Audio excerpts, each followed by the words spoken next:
Well, the deer season, and particularly one of my favorite seasons, is just around the corner. That's muzzleloader, and in my case, that means flintlocks. No, no modern inline stuff for this old boy. It's tradition all the way. So today, I mean, I've shot this thing a lot over the past several months, and it's doing pretty good. But since the season is just around the corner, I'm going to fire a couple, 3 shots here to just check, make sure everything's okay, that the sights are still on and all that. So I'll go around here and set me up a target, fire a couple of rounds. Let's get loaded up here, and my load for this Kibler Woods Runner is 80 grains of 3F Swiss. Of course, if any of you follow the channel any length of time at all, you'll know that I am a fan of the over powder wad.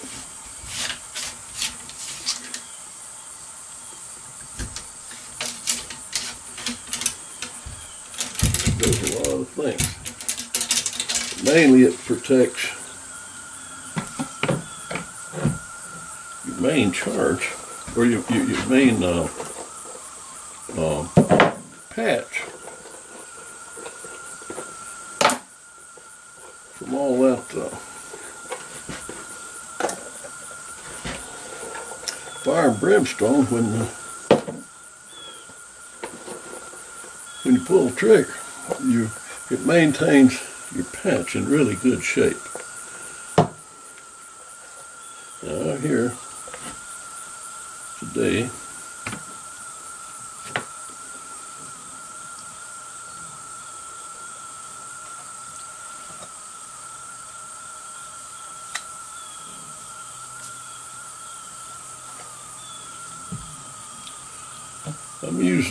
I'm cheating. What I'm using here is a patch lubed with Dawn dish detergent.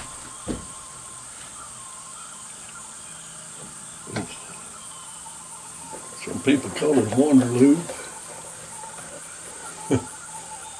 It's good stuff. It does give you the opportunity to load several shots without having to swap a barrel.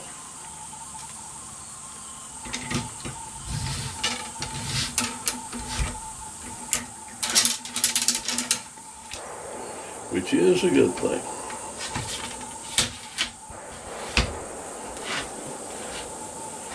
And I'm priming straight from the horn with the 3F. I'm not using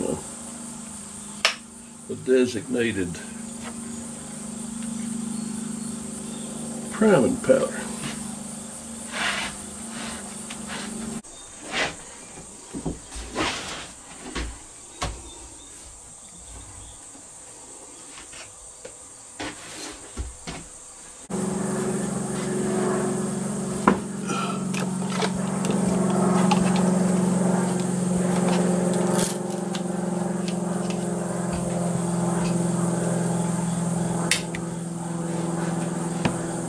Let's give it a whirl. See where that first one goes.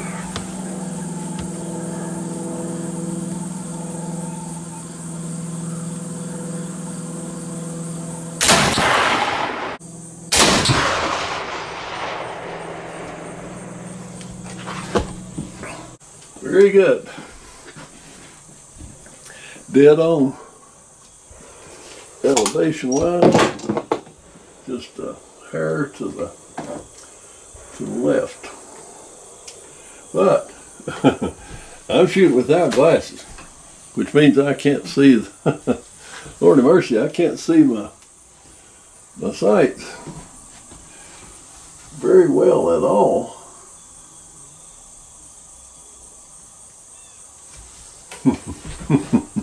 So, all things considered, that's a good shot.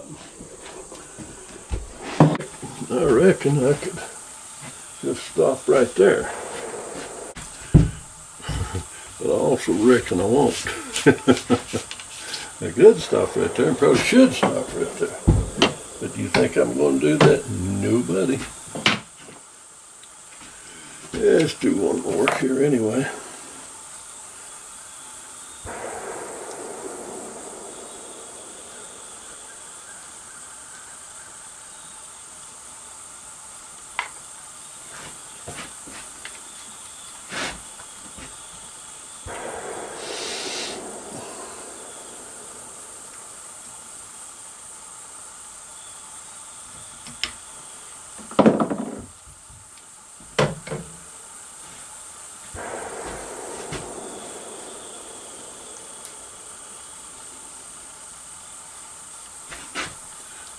I'm using toe, a little wad of toe as my over the powder wad.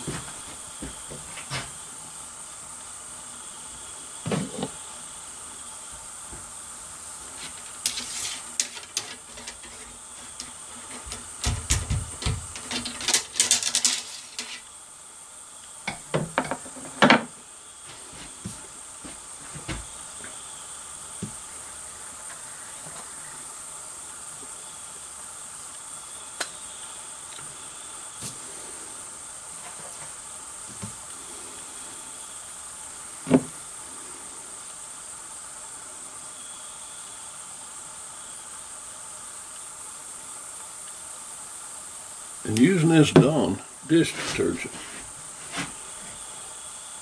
that pretty much means that, as a general rule, you can pretty much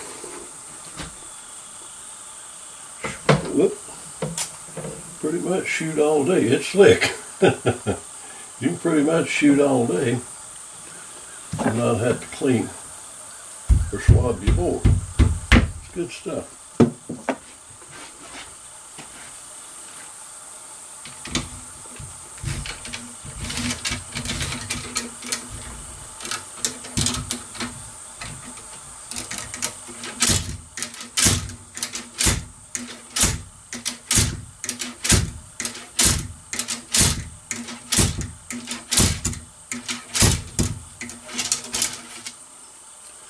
That's just to make sure your bullet's seated.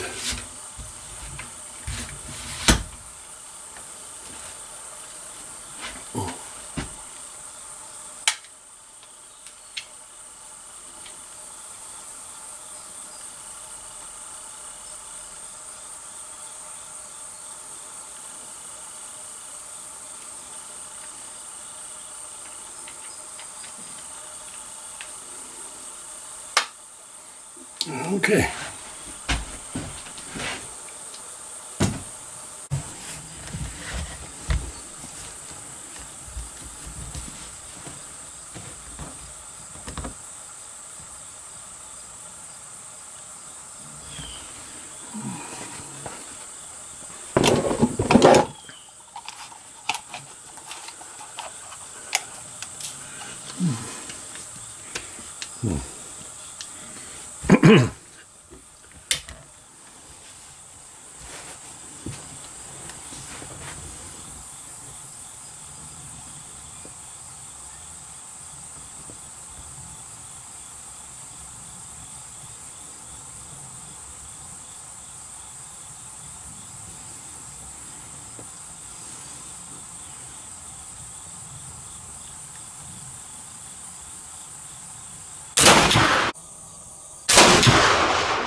Hooray.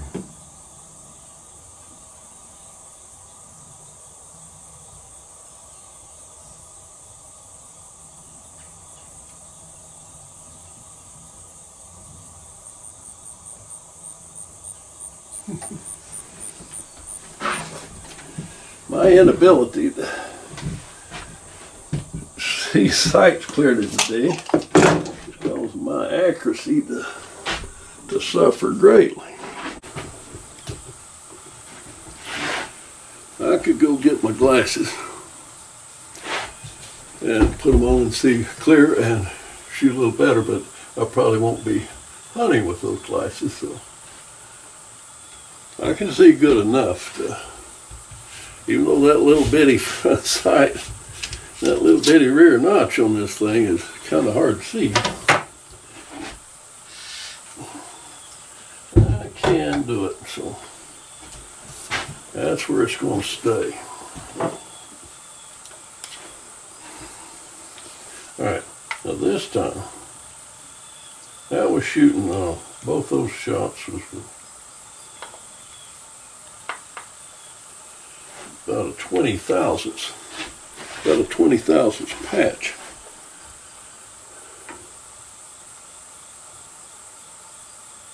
This time, I'm going to use a much thinner, about a 10 thousandths, about a 10 thousandths patch.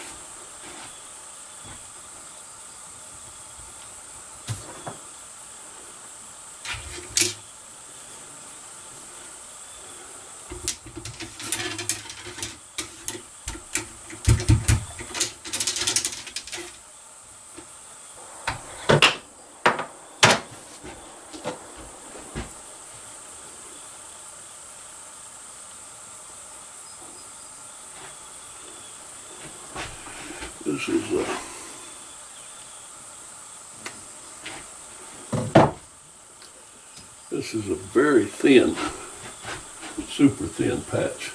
And the purpose in that, so if you're, when out in the field and you shoot at a deer or something, you want to make sure that you can get another ball down that barrel without any difficulty. So it's been my experience so far that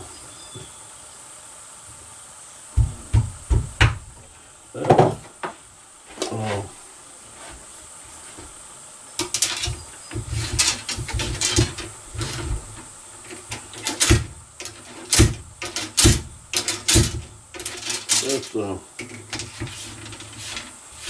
small patch or thin patch. Shoots about as well as, well, actually shoots just as good as the thicker. May have a slightly, might be a slightly different point of impact, but I don't really think that that's true. That's going to take a lot more experimenting.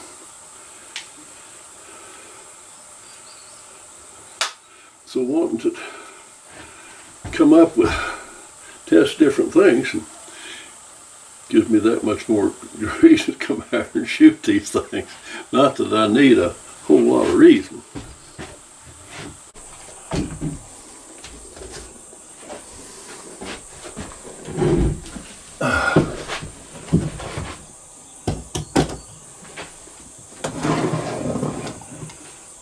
Okay.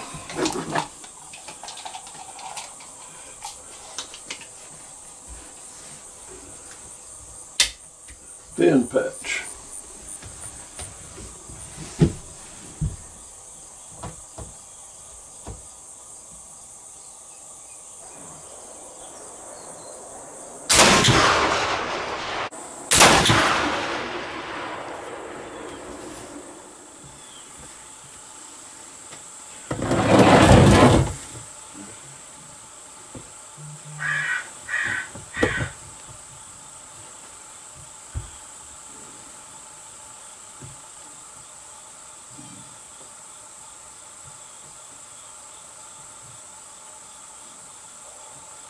Good enough. Good enough.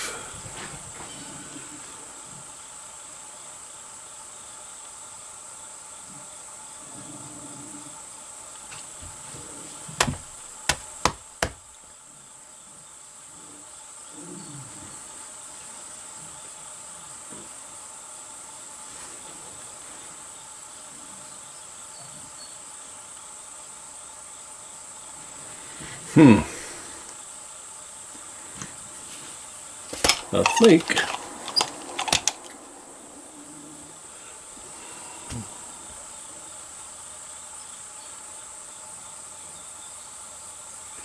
I'll go back in the house and get my glasses and try one shot with the glasses.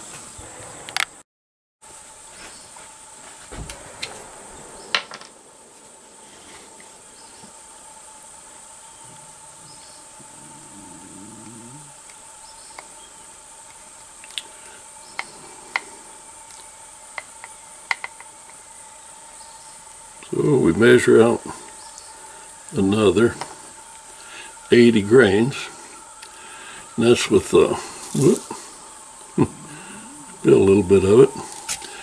That's with a deer horn powder measure that I made.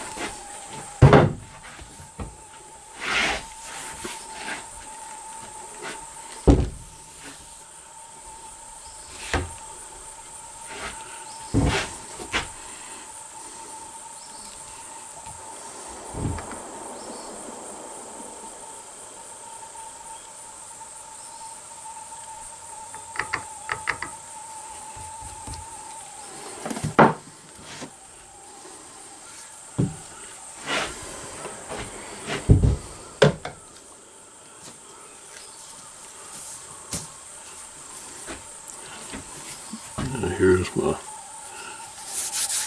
wad of tow.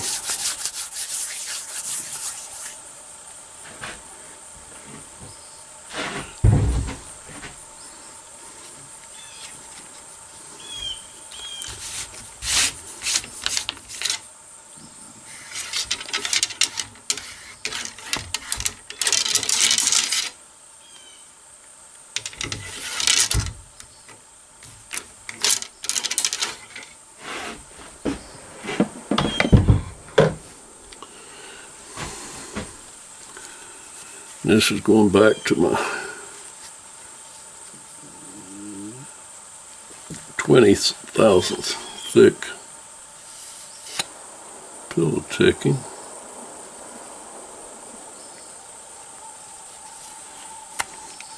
And there'll be those that say, oh, you should use a round patch and all that. Believe me, I've tried all that. I have not found it makes a lick of difference. None, as in zero. And I use try to use a patch that would approximate the diameter of a round patch, but you don't have to go to all that mess. It just, I haven't found it works. I don't just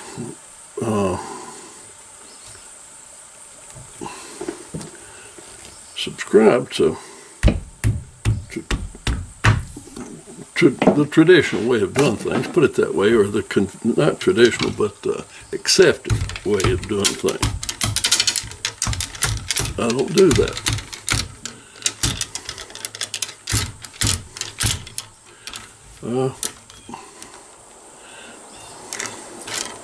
I experiment and find out for myself.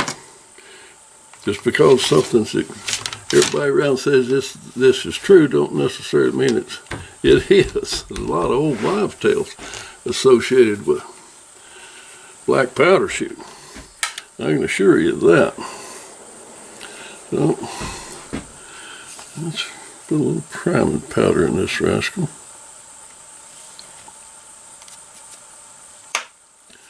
Okie doke, ready. All right. Let's put our trusty glasses on.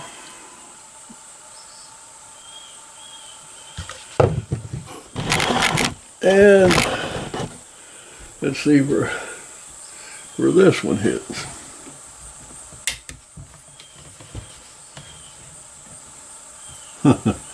I can certainly see the sights and the target a little bit better, but I can definitely see those sights better.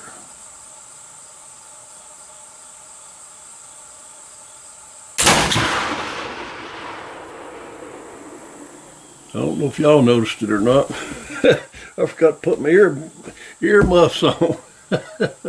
I knew it. That Swiss does have a sharp crack to it.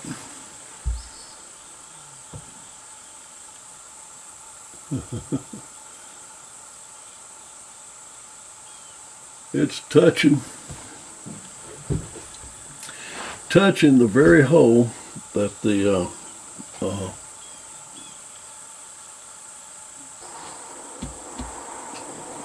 thin patch shot. The very same hole.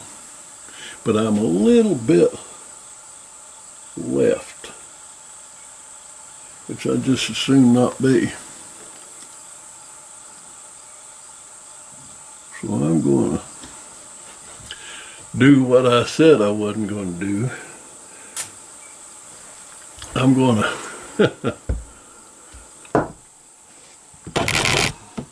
to adjust these blooming sights a little bit. I shouldn't do that, but I'm going to. So, I did what I said I wasn't going to do. I adjusted the sights a little bit.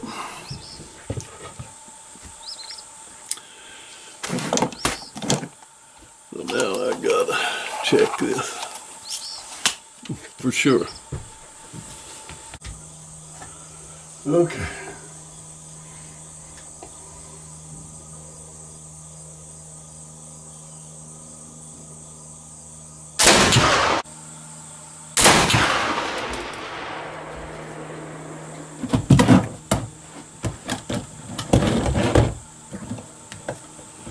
Let's see what we got now.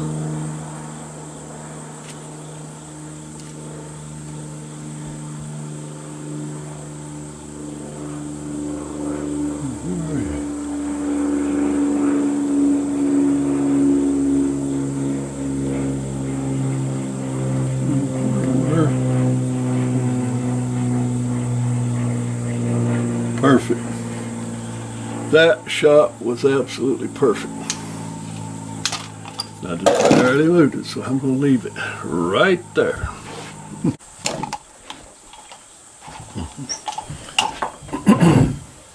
All right. One more and hopefully final shot. That other one, boy, that was good. Let's see what this one does.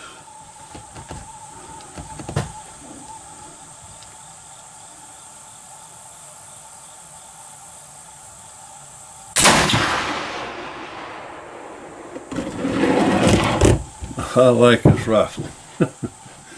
I like this rifle a lot.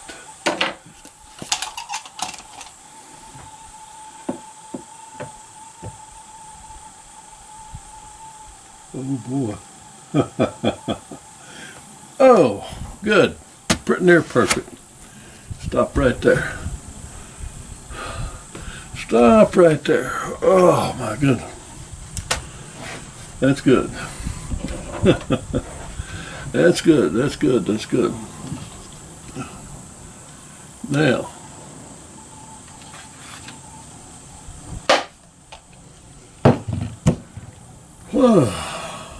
okay, let's make a little sense out of this.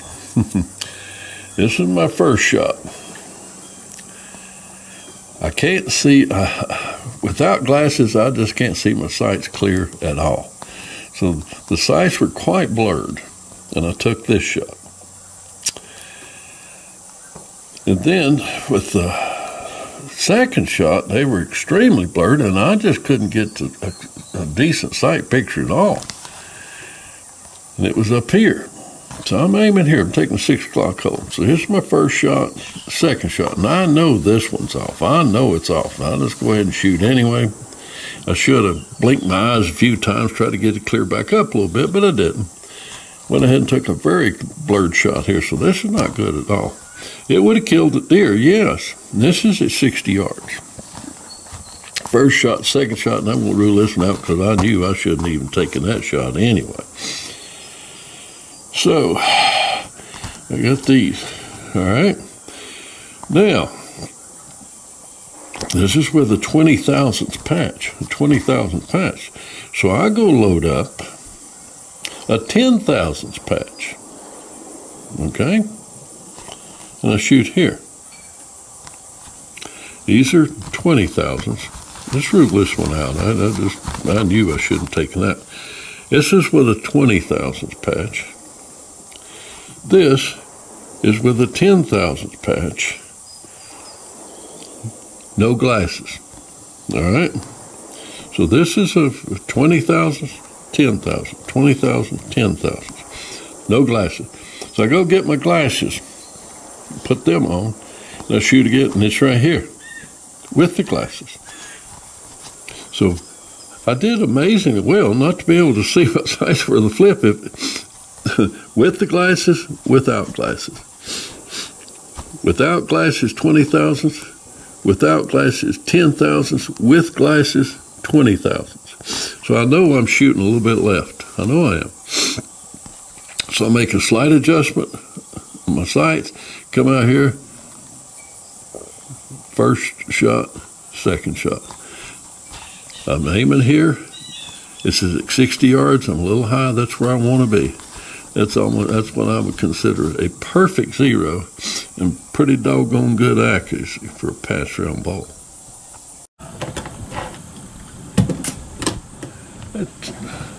Let's talk about something for just a minute. If you notice, when I'm shooting off the bench here, my hands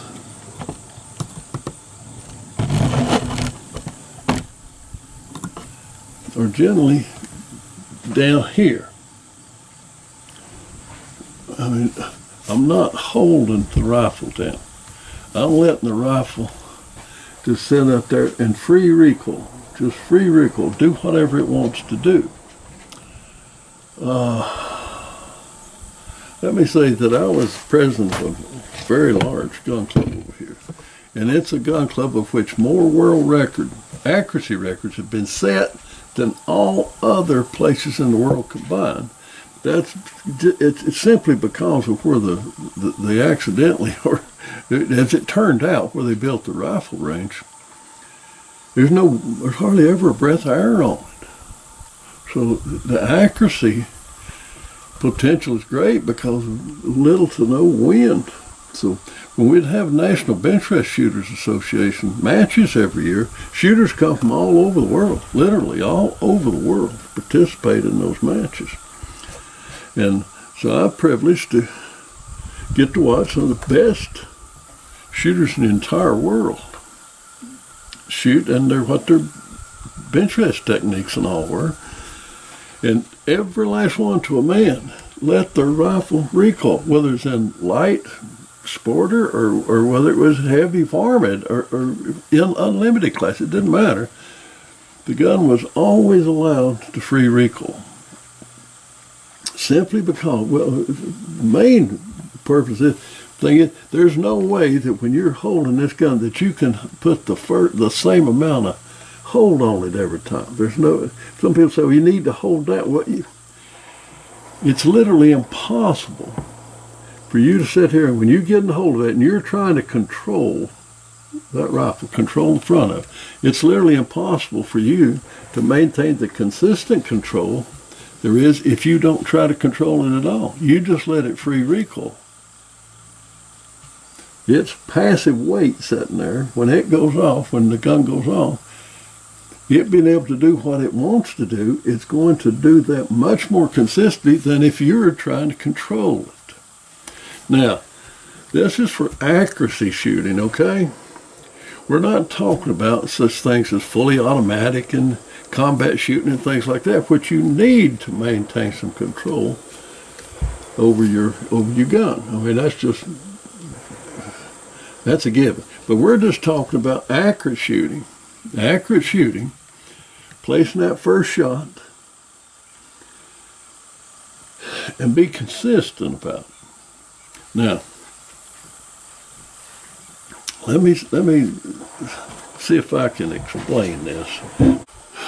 Okay, most people that I've observed, and I was, like I said, president of the club over here for a long time, and you got to see the world's best shooters, and you get to see ranked novices, you get to see them all. And the number one thing is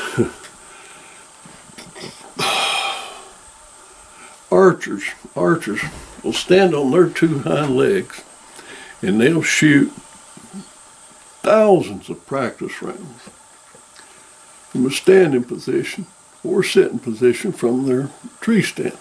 You know, rifle shooters, they just don't do that. Over here at the club, they would come in, most people would drag out old Betsy, you know, just before the season started. Come over and put it on the bench and fire a round or two. And most of them had not really good bench rest technique. But anyway, that's regardless of that. They shoot off the bench, they get a shoot a time or two, and if it's anywhere in the vicinity, they say, oh, that's good enough, and they go hunting. They don't practice with their rifle. They'll practice with their bow, but they won't practice. The average person just won't practice offhand shooting or shooting under field conditions with their rifle. But when they do, what I've noticed is most people get what I call a death lock. They grab that forend like that. They grab that sideways, okay? You got a sideways grip on, and they grip the back. They get the pistol grip and they put that thumb over there and they've got a grip on that, right, sideways grip on that right. They got it sideways here and it's here. They got it sideways here and it's here. Now when you do this yourself, grip that rifle, get it up here, and you grip it back here. Then you pull that up to your shoulders. Maintain that grip and pull it up to your shoulders. You will feel a tremendous amount of pressure and strain on the back of your shoulder and your arm. That strain, and you feel it in your wrist, and you feel it in both arms, but in your left arm you feel it in your shoulder and down your back of your arm. Up here you'll feel it in your wrist and your forearm more than anywhere, but you feel this strain.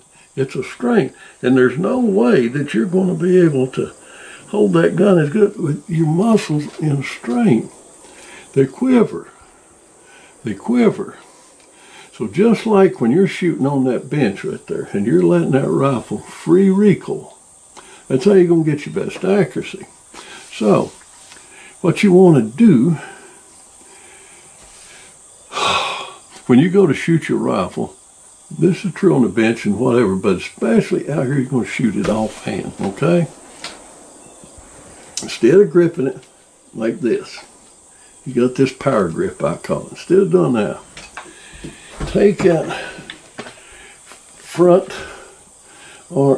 and turn it. Turn your hand, instead of gripping it like this, turn your hand out and just lay your rifle in there. Just lay it in there. It's just laid in there. Just like on your bench, it's just laying in there. You can close your hand on it here a little bit if you want to, but don't take much of a grip. Just let it lay there. Then this hand, get it off of there. Pull that thumb off. Don't take that grip around the wrist of that rifle. Take that thumb and pull it off of there.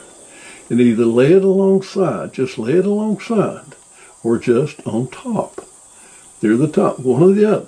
But what you're doing is you're taking, you ain't got this grip here, you're opening up your hand. You're opening up and pointing, both hands are pointing toward your target. Okay? You've opened this one up and laid it in there.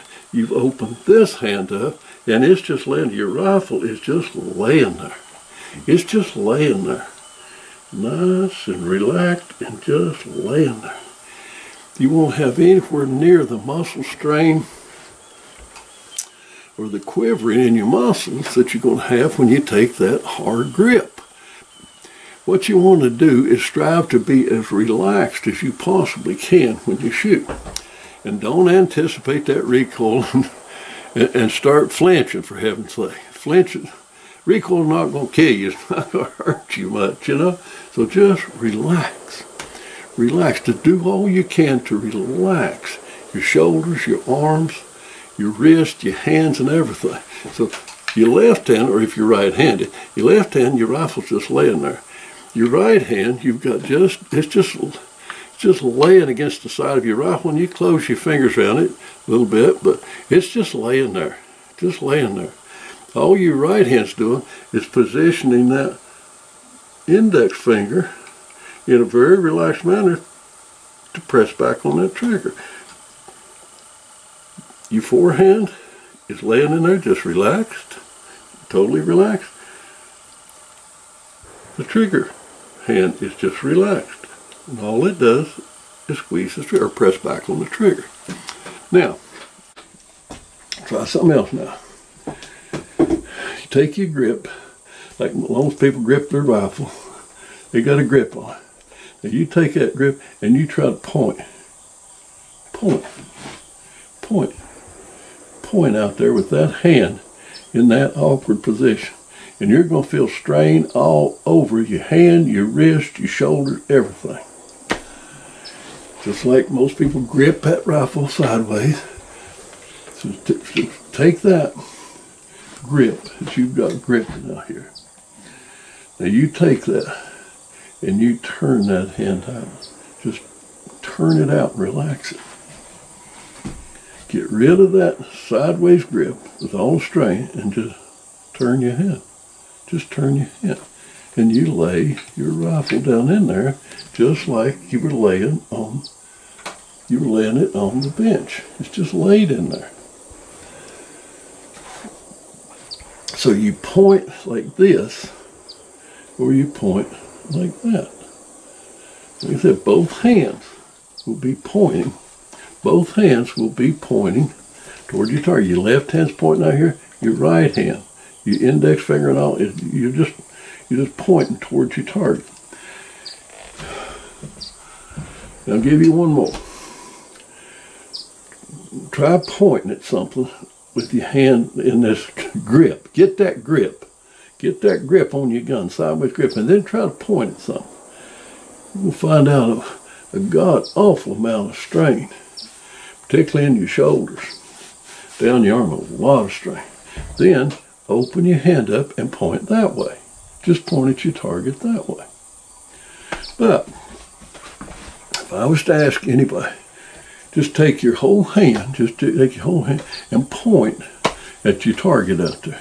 You know what most people are going to do? This. They're certainly not going to do this. Most are not going to do this. They're going to do this. You take your hand, just point your hand at a target. You just point your hand, your whole hand, just pointed at a target. That's it. That's the most relaxed way that you can do it. Just lay your hands laying down here and hanging down here at your side. It's just hanging down here at your side like that. So you just say, point at it. That's what you do. You just point. That's by far the most natural and the best way to do it. So, what's that mean? You pointed. Now, just lay your rifle in that little cradle. Just lay your rifle in that cradle. What's that mean? You pointed. Now, just lay your rifle in that little cradle. Just lay your rifle in that cradle. You're pointing. Lay your rifle in the cradle and just let it lay there. No grip, no nothing on it. That's the most relaxed that you can have. This whole left arm, shoulder, and everything. It's just like you're just going to point, naturally point with your whole arm. Lay your rifle in there with a nice, light, easy grip on this side. That will be your steadiest, least amount of wobble, least amount of shake, and will give you your best accuracy. Just lay it in there. You lay it in there. Number 2, lay it in here. One or the other. But just lay it in there.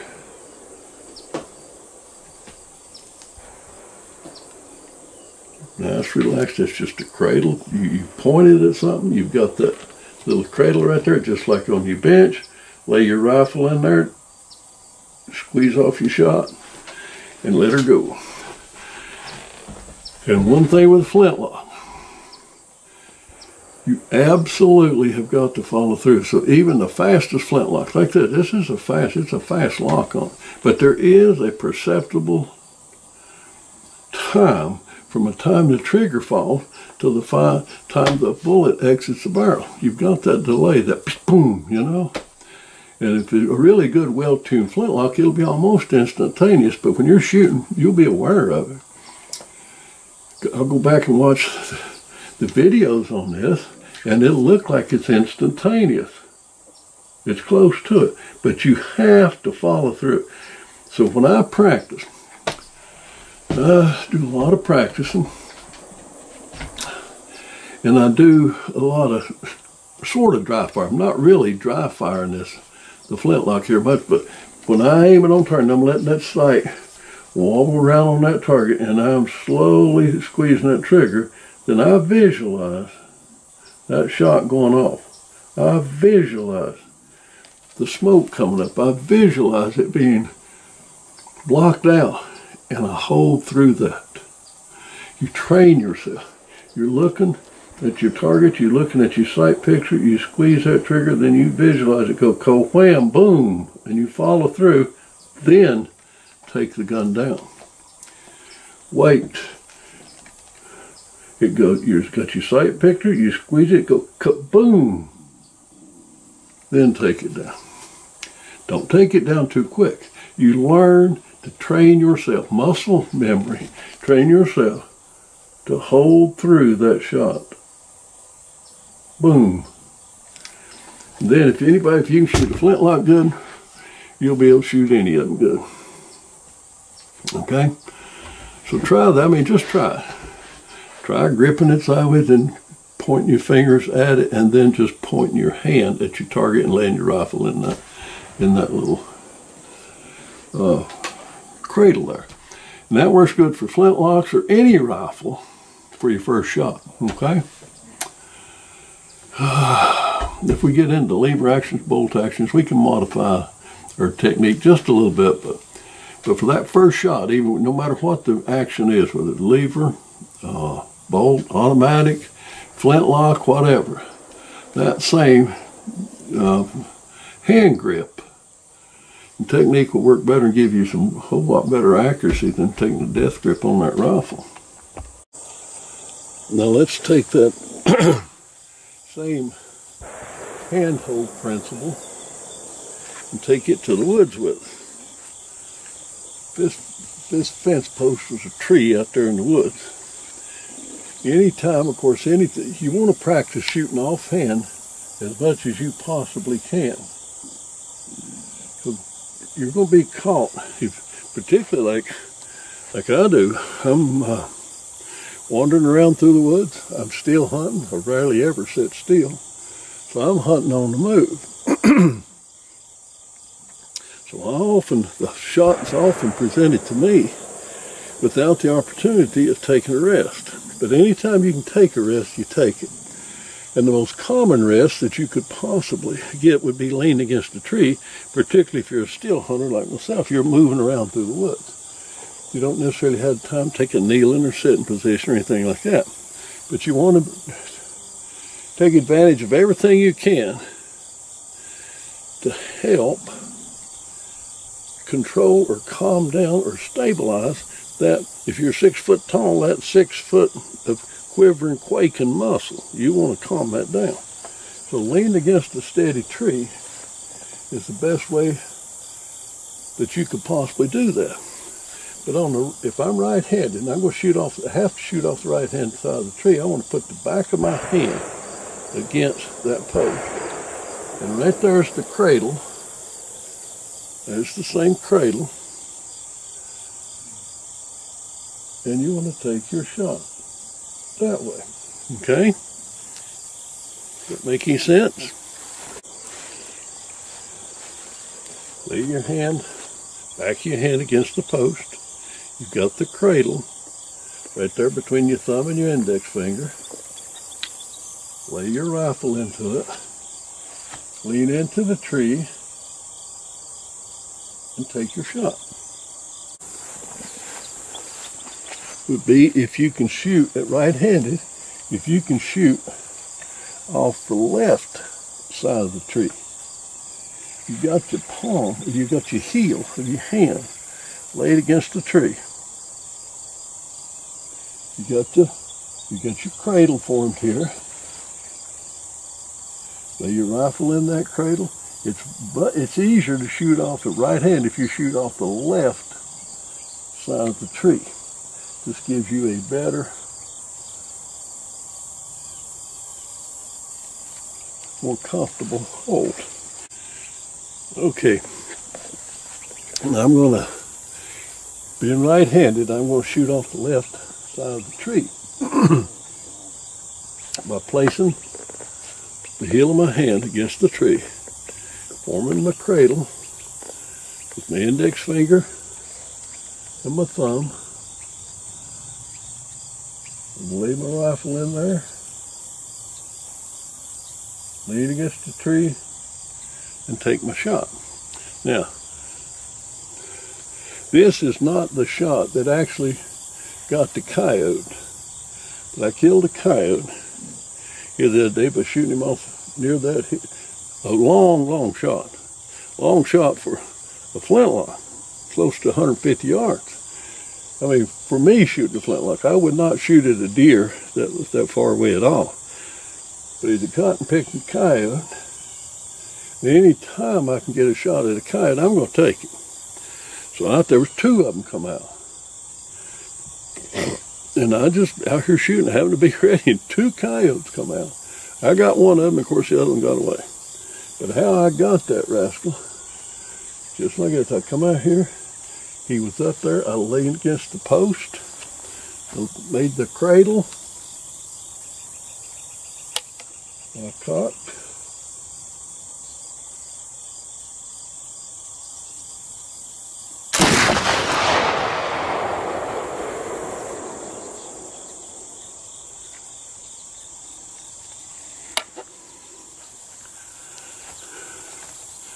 and I got him. I got him. Let me show you that little trip out there to take a look at him.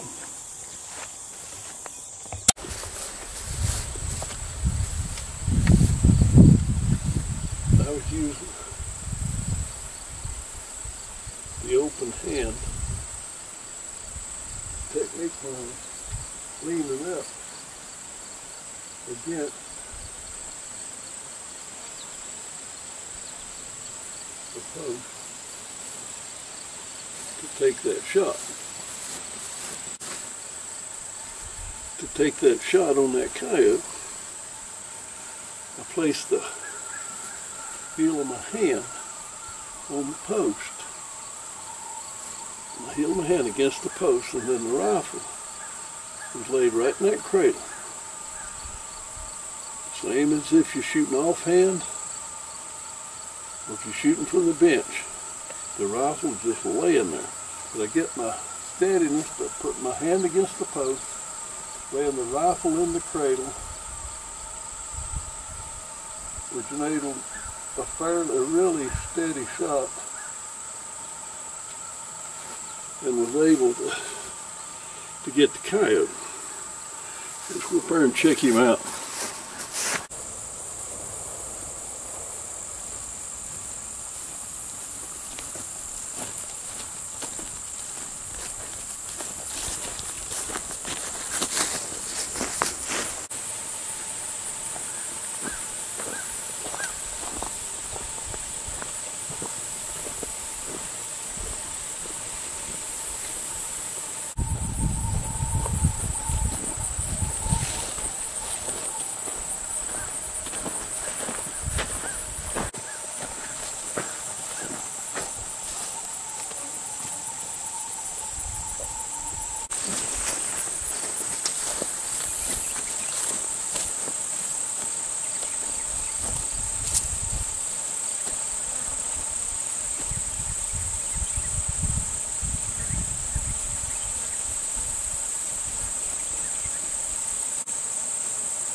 Big female.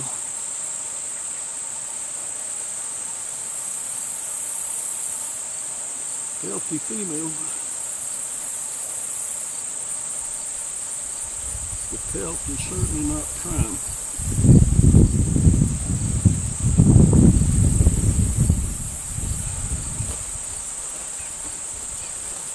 But at least that's one female. We'll be having young.